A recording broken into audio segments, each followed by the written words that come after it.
के आमा र बुवाको माया एउटै हुन्छ र? All right guys, good morning. म पेसाले तरकारी व्यवसायी। तरकारी लिन जानको लागि चाहिँ एका बिहानै उठ्नुपर्ने हुन्छ।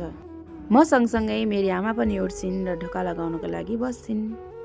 तर एउटा के कुरा नोटिस गरेछु भने मैले बच्चादेखि तरकारी बसल गरेको, तर अहिलेसम्म तरकारीको लागि चाहिँ मम्मी अथवा बाबा उठ्नुहुन्छ नि त, कहिले दिदी बहिनीहरू पनि उठेर ढोका लगाइदिनुहुन्छ। सबैजनालाई चाहिँ ढोका लगाइदिने हतार भइरहेको हुन्छ। तर एकजना मात्र मेरी आमा हुनुहुन्छ कि गाडी नआएसम्म कुर्नुहुन्छ र म गाडीसम्म नचढेसम्म त हेरेर बस्नुहुन्छ। यहाँ भिडियोमा पनि देखिन्छ होइन, हेरेर बस्नुभएको छ गेट साइडमा। जबसम्म म गाडी चढ्दिनँ नि, यति कुराबाट पनि सन्तानप्रति आमाको माया चाहिँ देख्न सक्छु कि म धेरै नै। बाबाले नि माया गर्नुहुन्न भन्न खोजेको चाहिँ होइन, सबैले गर्नुहुन्छ होइन, तर तुलनात्मक